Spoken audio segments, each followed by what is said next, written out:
এটা একটা মানে জটিল সমস্যা। সেটি হচ্ছে একজন যদি পাগল হয়ে যায় বা মেন্টাল হয়ে যায়, সেটা স্বামী হতে পারে, স্ত্রী হতে পারে, তো তো মানে সে বিয়ে করতে পারবে কিনা অন্য কাউকে? সে বলতে হাজবেন্ড বা ওয়াইফ?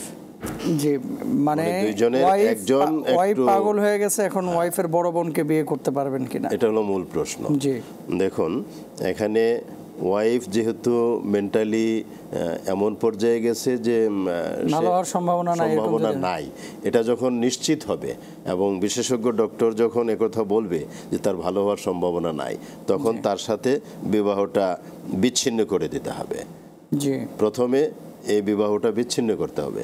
যখন বিবাহ বিচ্ছিন্ন হয়ে গেল, তখন তার আপন বোন, বড় হোক ছোট হোক, তার সাথে বিবাহ বন্ধনে আবদ্ধ হওয়া যাবে।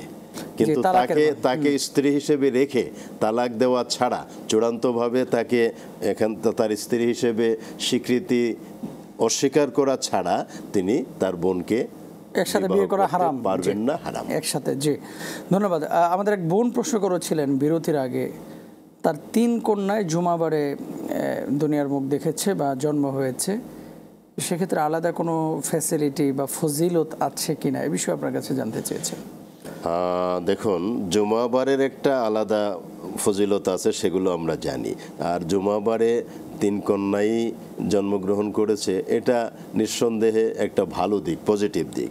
এর জন্য তারা বিশেষ মর্যাদা সম্পন্ন হবে কিনা এরকম বর্ণনা কোরআন ও হাদিসে কোথাও নেই। তবে ভালো দিনে 3 জন জন্মগ্রহণ করেছে, এতে আশা করা যায় তাদের দ্বারা ভালো কিছু হবে। এটা হলো আমাদের আশা, আবেগের জায়গা, কিন্তু কোরআনের বা হাদিসের বর্ণনা এমন সুস্পষ্ট কিছু নেই। জি, ধন্যবাদ মোহতারাম। এরপরে যেটি বলছিলাম আমরা, যে শিক্ষা ব্যবস্থা নিয়ে, একজন বিশ্ববিদ্যালয়ের শিক্ষক হিসেবে আপনি বলছিলেন যে কোরআন এবং সুন্নাহের জ্ঞান, মৌলিক জ্ঞানগুলো অন্তত ইনভলভ বা সম্পৃক্ত করতে। আচ্ছা মোহতারাম, আপনি তো ঢাকা বিশ্ববিদ্যালয়ের টিচার।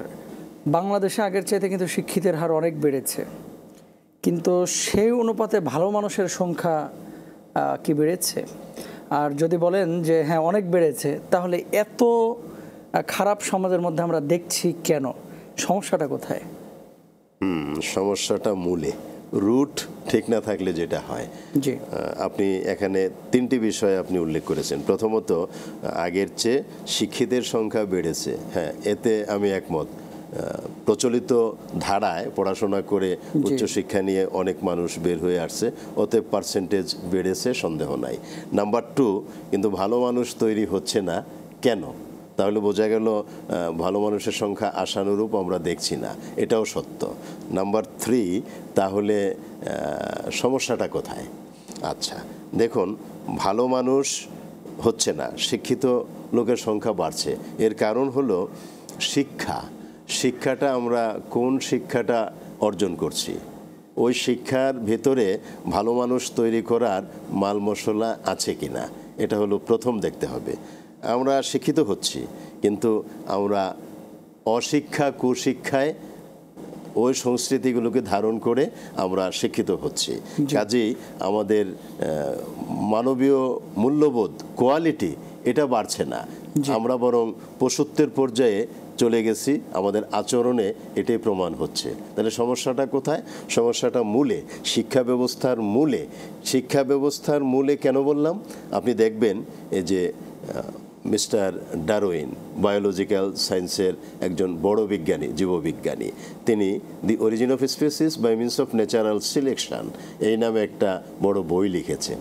আমি আগাগোড়া অনেকবার পড়েছি। ওখানে অনেক কথার ভেতরে তিনি যেটা বলেছেন, man is descended from monkey, বানর থেকে মানুষের উদ্ভব, এই যে গোড়ায় সমস্যা। তার মানে আপনাকে আমাকে এক কথায় বানরের বংশধর বানিয়ে দেওয়া।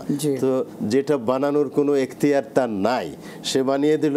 তো যখন কোনো মতবাদ আমাদের দেশে বা বিদেশে আসে, তখন কিছু না কিছু লোক ওই দিকে ধাবিত হবেই। ওটা ভালো না মন্দ, সত্য না মিথ্যা, ওইটা বোঝার কোনো প্রয়োজন নাই। একদল হুজুগে বাঙ্গাল আমরা যে বলি, ওরা ওই দিকে ধাবিত হবে। যার কারণে ওই কুশিক্ষাটা আমাদের সমাজে একেবারে এভাবে অনুপ্রবেশ করছে।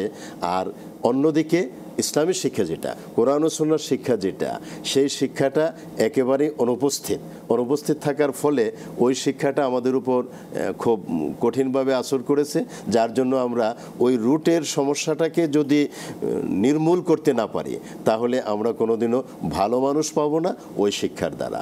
So all of us must come back to the education, that very education which is established on the holy Quran and the Sunnah. এবং সেই ক্ষেত্রে আমি আগেও বলেছিলাম ওই যে প্রশ্নের জবাবের ক্ষেত্রে যে রাসূল করিম সাল্লাল্লাহু আলাইহি ওয়াসাল্লামের জীবন আদর্শ, জীবন চরিত, ওটাকে যদি শিক্ষা ব্যবস্থার প্রতিটি স্তরে আপনি না এনে দেন তাহলে তো বানরের কথাই আমাদের শুনতে হবে। এই যে কয়েকদিন আগ পর্যন্ত আমাদের যে শিক্ষা ব্যবস্থাটা ছিল, ক্লাসরুমে শিক্ষক কুতকুত খেলে, নাচানাচি করে এবং ওই ছাত্ররা ওইভাবে দেখে, তাদেরকে ওইটার অভ্যাস করায়, প্র্যাকটিস করায়, তার মানে কি ওই শিক্ষাটা আমাদেরকে লেজ কেটে দিচ্ছে, আমাদের মেরুদণ্ডটাকে একদম ধ্বংস করে দিচ্ছে।